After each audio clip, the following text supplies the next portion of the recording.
The fluorescent lights of Westbridge Private Hospital cast a sterile glow over the pristine white hallways as Elena Brooks walked briskly toward Dr. Mitchell's office. She had worked here for nearly 3 years, yet something about today felt different. The moment she received the unexpected summons, a strange knot had settled in her chest. Had she done something wrong? Was she being transferred?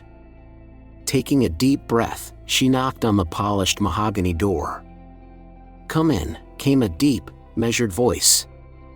Stepping inside, she found Dr. Mitchell, the head of neurology, standing near the window, his hands clasped behind his back as he gazed out at the city skyline. The office smelled of antiseptic and rich leather, the atmosphere unusually heavy. "Elena," he said finally, turning to face her. His sharp blue eyes held a seriousness she wasn't accustomed to. "I have a special case for you. But this job isn't for the faint-hearted." Elena's brows furrowed. She had handled many difficult patients before, terminal cases, families in distress, elderly patients at the end of their lives. What could be more demanding than that? "What kind of patient?" she asked cautiously. Dr. Mitchell studied her for a long moment before pulling out a thick medical file from his desk. He placed it in front of her, tapping the cover with a single finger. "Adrian Lancaster." Elena's breath caught in her throat. Even if she hadn't immediately recognized the name, the front page of the file revealed everything, an old newspaper clipping depicting a horrific car accident.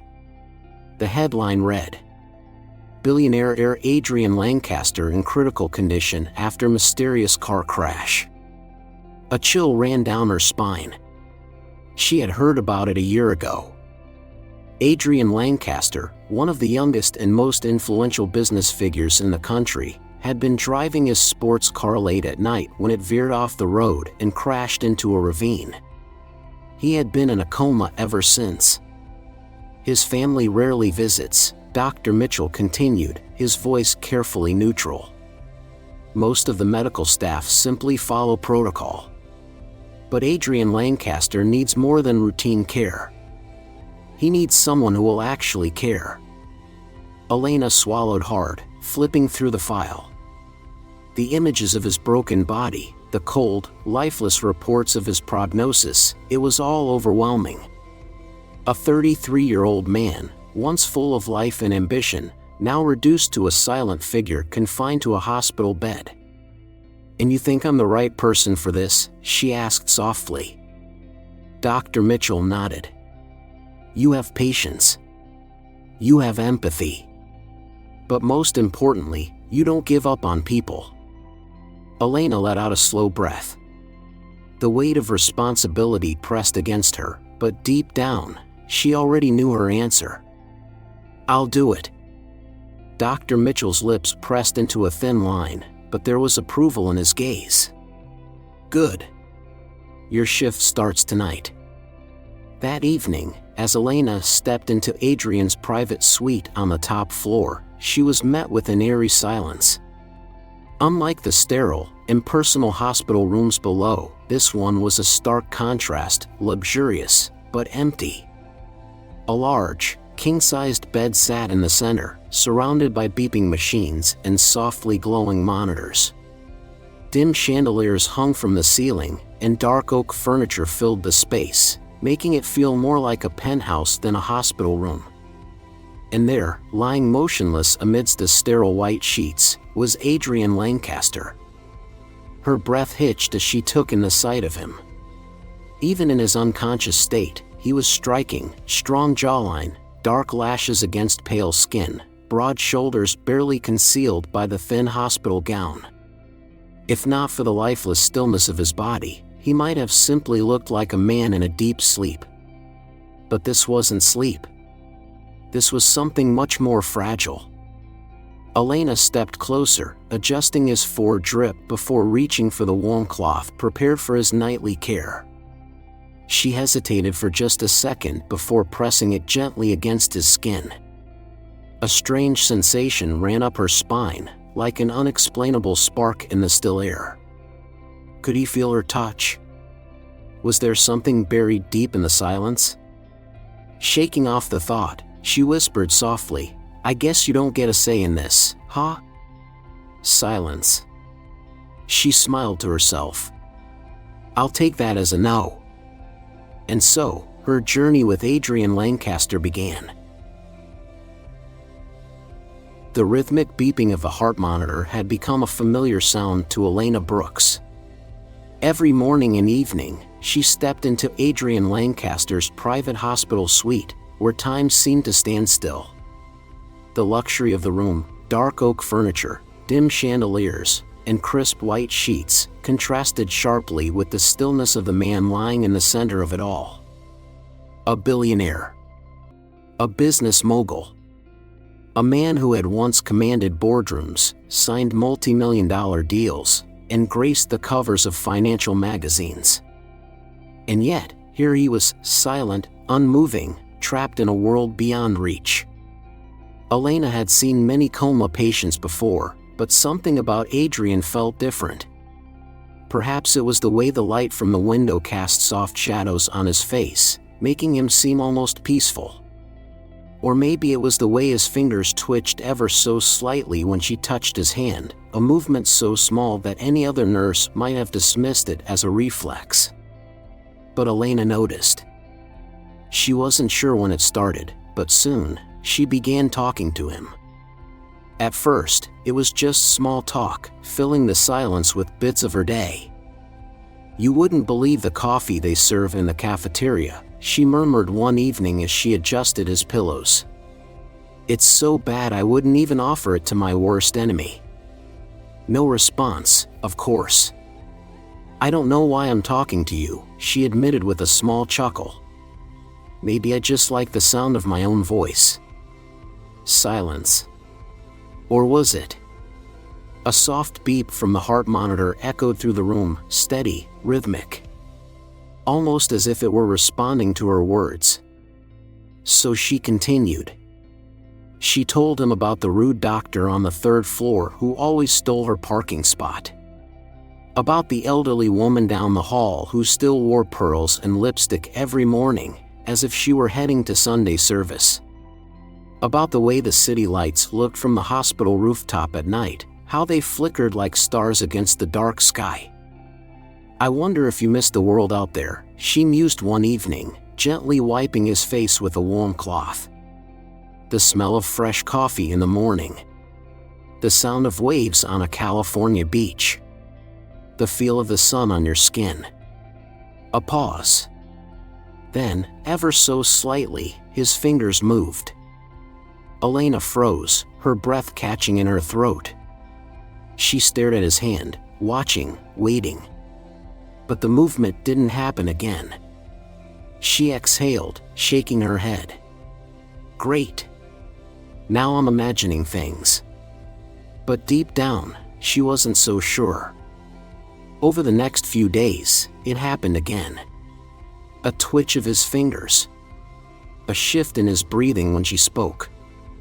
A slight furrow in his brow when she touched his wrist.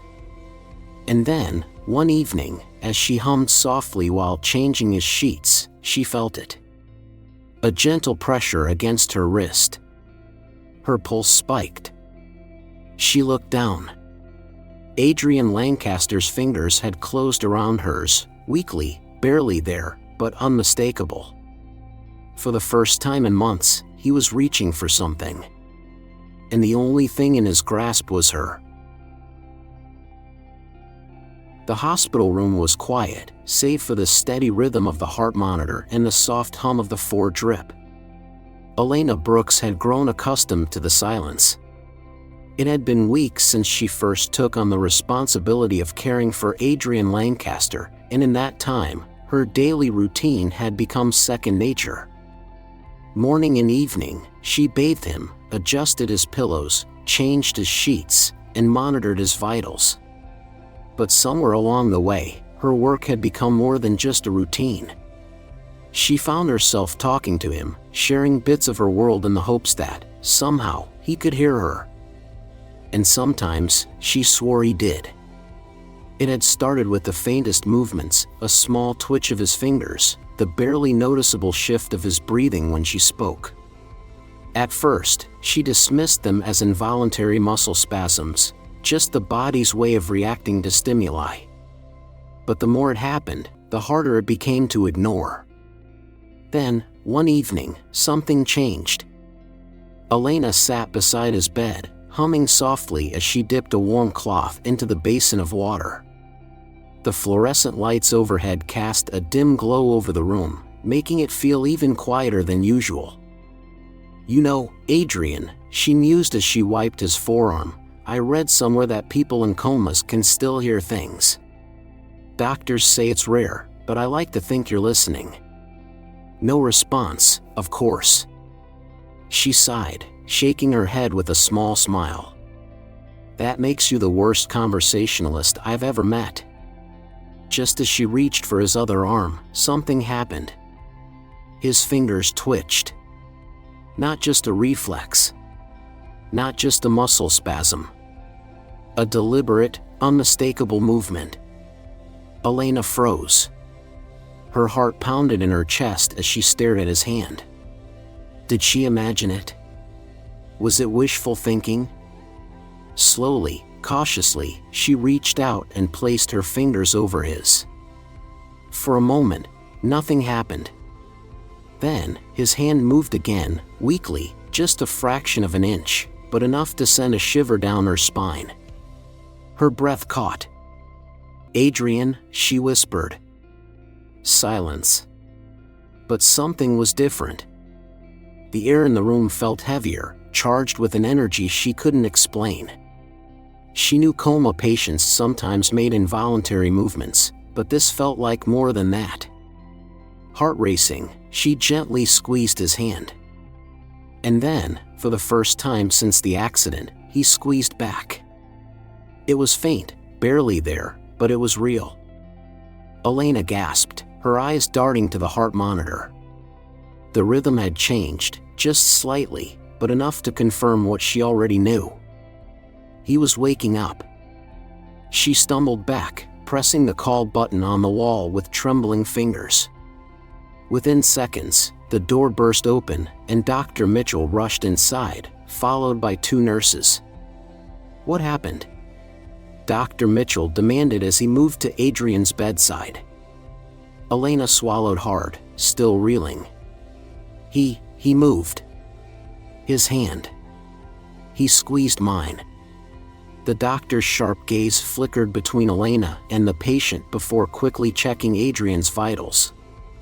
"Adrian," he said firmly, his voice steady. "If you can hear me, try to move your fingers again." Silence. A tense second passed. Then, another movement. A small but deliberate twitch. The nurses exchanged astonished glances. Dr. Mitchell exhaled, his serious expression shifting into something close to relief. "There's increased neurological response," he murmured. "This isn't just a reflex. He's trying to wake up." Elena pressed a hand to her chest, her heart hammering. For so long, Adrian Lancaster had been just a silent figure in a hospital bed, lost somewhere between life and oblivion. But now, he was fighting his way back. And she was right there with him. The soft beeping of the heart monitor was the first thing Adrian Lancaster became aware of. It pulsed steadily in the background, rhythmic and familiar, yet strange all at once. His body felt heavy, as though he were submerged in water, his limbs unresponsive and foreign. His throat was dry, and every breath felt like a struggle, as if he hadn't drawn air in ages. Then, he heard something else, a voice. Soft. Feminine. Steady. "Adrian?" It was gentle yet filled with something he couldn't quite place. Hope? Fear? Relief? Slowly, he forced his eyelids to lift, though the effort felt monumental. A blurry haze greeted him at first, shadows, shapes, the dull glow of fluorescent lights overhead. The room came into focus little by little, and then, finally, he saw her. A woman stood beside his bed, her eyes wide with shock and something dangerously close to disbelief. She was young, with warm brown eyes and soft blonde hair pulled into a loose bun. He didn't recognize her, but there was something comforting about her presence, something that made him feel safe. His lips parted, but his voice came out as nothing more than a hoarse whisper. "WH," he swallowed, his throat burning. "Where am I?" A sharp intake of breath. The woman, whoever she was, clasped a hand over her mouth as tears welled in her eyes. "Oh my God," she whispered. Then, quickly, she turned toward the call button and pressed it. The door flew open almost immediately, and Dr. Mitchell rushed in, followed by 2 nurses. "What happened?" the doctor demanded, already moving to check the monitors. "He woke up," the woman, Elena, answered breathlessly. "He just woke up." Adrian frowned, trying to focus on the conversation, but everything was wrong. His body ached in ways he couldn't explain, and there was a fog in his mind, a thick, impenetrable barrier where memories should have been. Dr. Mitchell leaned over him, shining a small light into his pupils. "Adrian, can you hear me?" He nodded weakly. "Do you know where you are?" Adrian licked his cracked lips. "No." The doctor's eyes flicked toward Elena before he continued. "Do you remember what happened to you?" Silence. Adrian's mind was blank. He squeezed his eyes shut, searching for something, anything. A name, a place, a fragment of the past. But all he found was an abyss. A deep, unsettling nothingness. When he finally opened his eyes, his chest felt tight. "I don't remember." Elena's expression shifted, concern, sadness, but not shock. Dr. Mitchell let out a slow breath. "That's not unusual," he said carefully. "You've been in a coma for almost a year. Memory loss, especially short-term and trauma-related amnesia, is common in cases like yours." "A year?" Adrian's breath caught in his throat. That didn't make sense. The last thing he remembered was... He frowned. What was the last thing he remembered? Panic coiled in his stomach as he struggled to grasp at anything, but his mind was an empty slate. Dr. Mitchell continued speaking, explaining something about brain activity and recovery, but Adrian could barely process the words. His hands clenched weakly against the sheets, frustration bubbling beneath the surface. "I don't remember anything," he whispered. His voice was rough, almost pained. "Not my home. Not my family. Not even my own life." Elena stepped forward, her voice soft but steady. "It's okay, Adrian," she said, her gaze never leaving his. "You're safe. And we'll figure this out together." He didn't know why, but something about the way she said that, made him believe her. The days following Adrian Lancaster's awakening were filled with tests, questions, and frustration. Doctors came and went, checking his motor functions, running neurological scans, and pushing him to recall anything from his past. But his mind remained a blank slate. Elena Brooks was always there, though. She helped him through physical therapy, sat by his bedside when the exhaustion became overwhelming, and talked to him like he was more than just a case study. Unlike the doctors, she didn't bombard him with questions. She just stayed. And yet, the frustration never faded. Late one evening, after the nurses had completed their final rounds, it happened. Adrian was staring out the hospital window, watching the city lights blur into the night. The faint hum of the medical equipment filled the silence, rhythmic and constant. His body still felt weak, but for the first time, his mind wasn't empty. A flicker. Not a full memory, not an image, but a feeling. His heartbeat quickened. Something had been wrong the night of the accident. Closing his eyes, he tried to follow the sensation, like tracing an invisible thread. Darkness. The scent of rain. The distant hum of an engine. Then, fear. A sharp, gut-wrenching fear that made his chest tighten. His breathing grew unsteady. His hands curled into the hospital sheets as flashes began to surface, a dimly lit road, headlights cutting through the storm, his fingers gripping the steering wheel. He remembered driving. Alone. And then, something else. A shadow on the roadside. A figure, standing still, watching. His eyes snapped open. His pulse pounded in his ears, and suddenly, the hospital room felt too small, too confining. "Elena," he rasped, his throat tight. She looked up from where she had been reading beside his bed. At the sight of his pale face and wide eyes, she immediately straightened. "What's wrong?" He swallowed hard. I think I remember something." She didn't push. She never did. Instead, she reached for his hand, grounding him. "Tell me." He tried. He told her about the storm, the road, the headlights. The feeling in his chest that something wasn't right. And the figure. Elena's expression grew tense. A person? Standing on the roadside? Adrian nodded.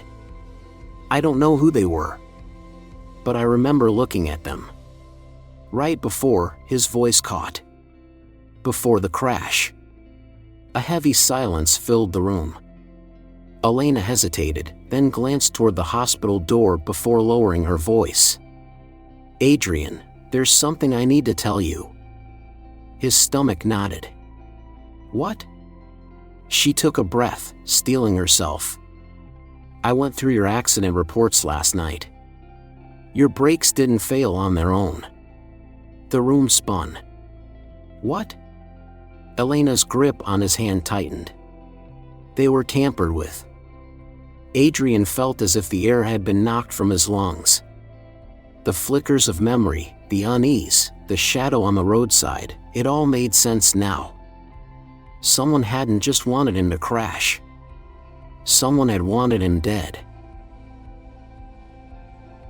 Adrian Lancaster sat in his hospital bed, staring blankly at the ceiling. His body was still weak, but his mind was racing.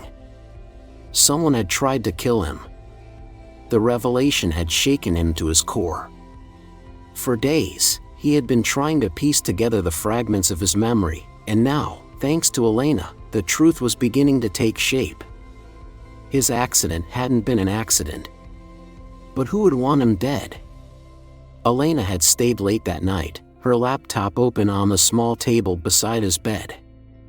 She had pulled financial records, old emails, and business reports, combing through everything in search of a lead. Adrian sat beside her, his hands trembling slightly as he turned the pages of his own accident report. Then, they found it. A financial transfer. A large sum of money wired just 3 days before his crash. The recipient? A known criminal with a history of orchestrating staged accidents. Elena's breath hitched. "Adrian, look at the sender." He did. His stomach dropped. The name on the account, the one who had authorized the payment, was Victor Lancaster. His own brother.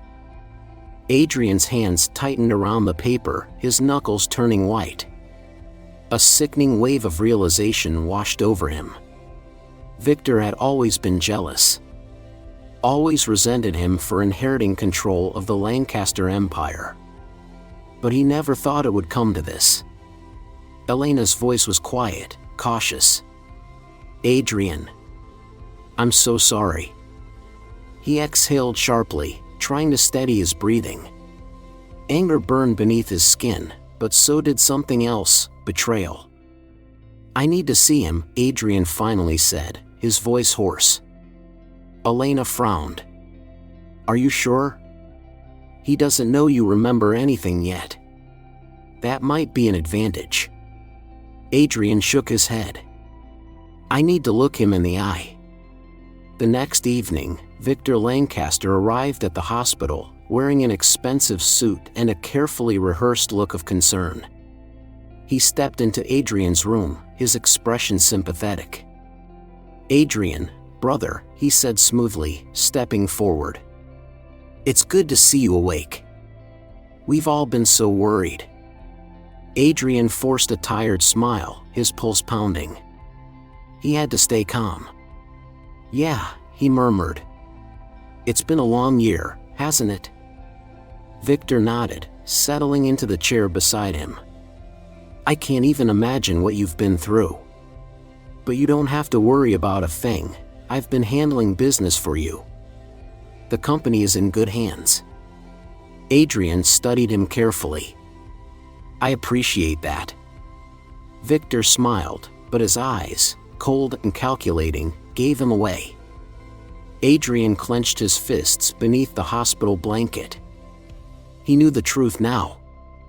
And soon, Victor would pay for what he had done.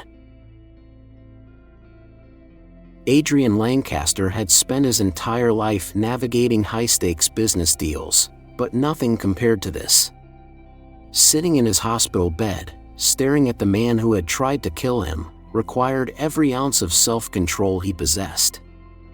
His own brother, Victor Lancaster, sat across from him, wearing the mask of a concerned sibling. But Adrian knew the truth now. He knew about the staged accident, the tampered brakes, the money transfer to a known hitman. And soon, Victor would know he knew.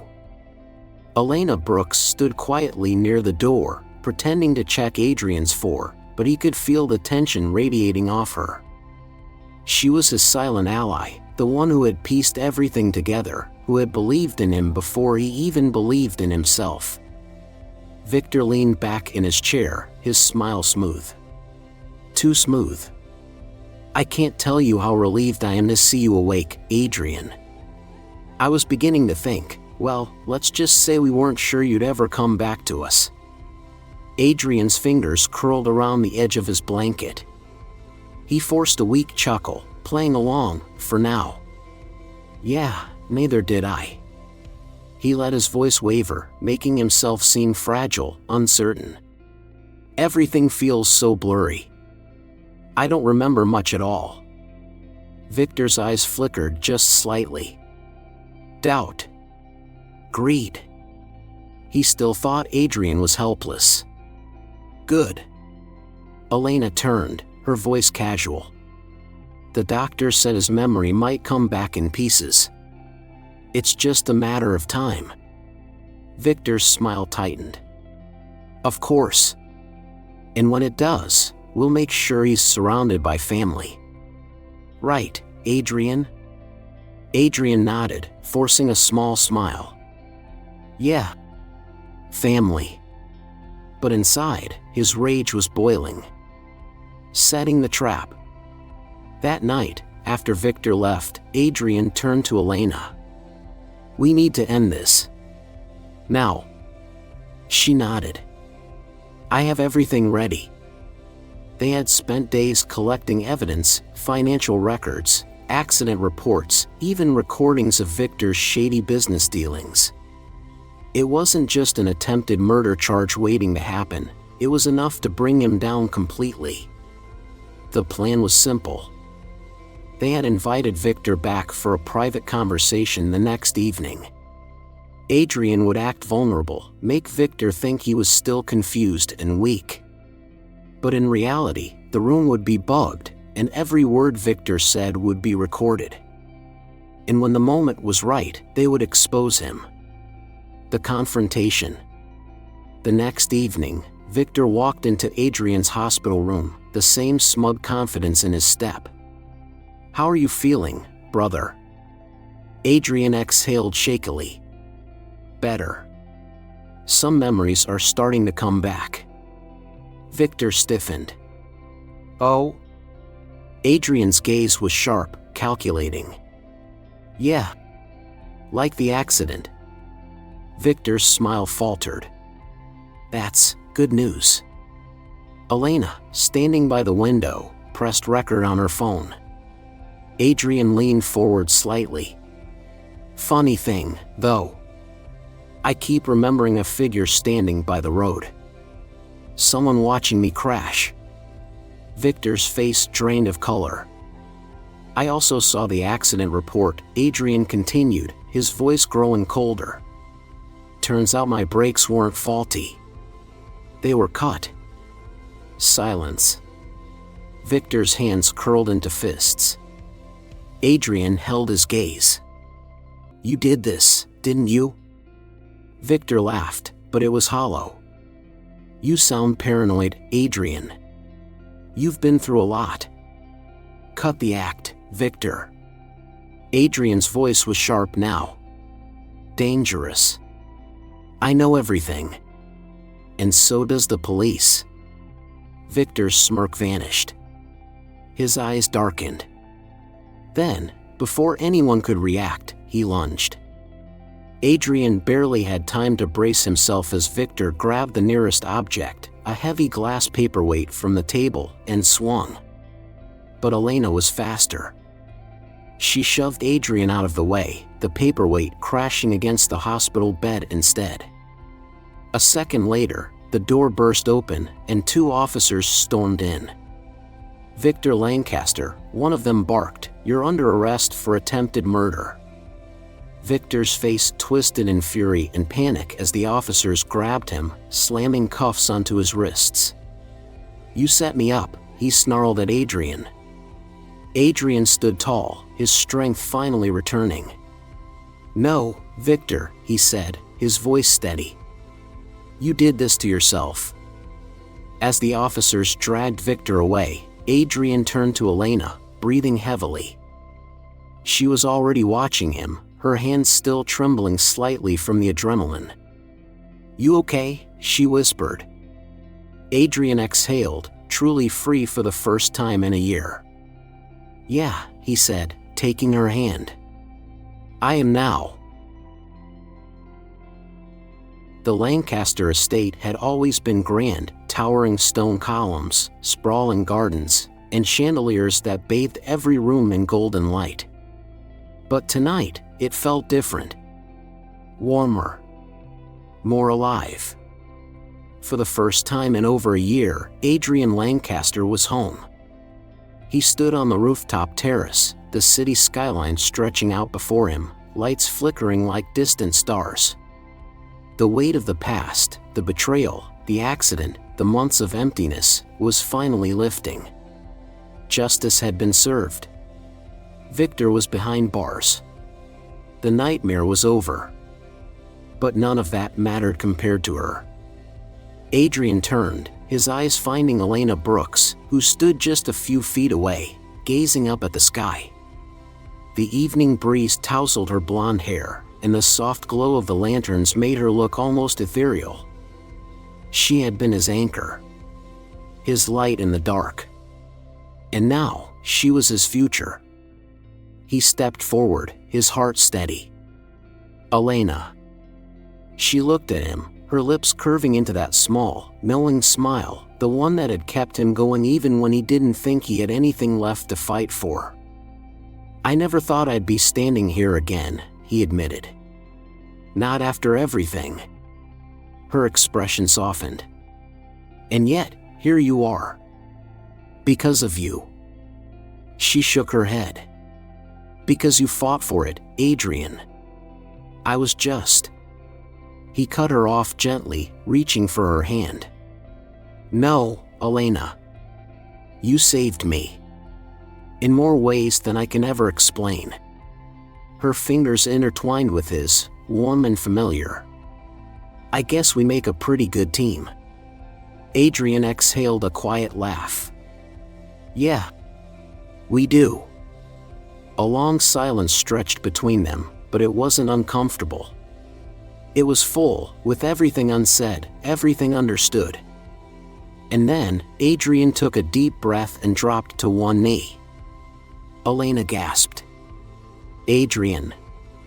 He pulled a small velvet box from his pocket and flipped it open. Inside sat an elegant diamond ring, its platinum band glinting in the lantern light. I don't remember everything about my past, he said, his voice steady, but I know one thing for sure. The moment I woke up, you were there. And every day since, you've been the one thing that made sense. Tears welled in her eyes. Adrian swallowed, his heart pounding. I love you, Elena. I don't want to spend another day, another moment, without you. Will you marry me? She let out a breathless laugh, shaking her head in disbelief before nodding frantically. Yes, she whispered, then louder, yes, Adrian. 1,000 times, yes. Relief flooded through him as he slid the ring onto her finger, pulling her into his arms. The world around them faded, no more hospitals, no more fear, no more uncertainty. Just them. Together. Forever. And as their lips met beneath the night sky, Adrian knew this was the life he had been fighting for.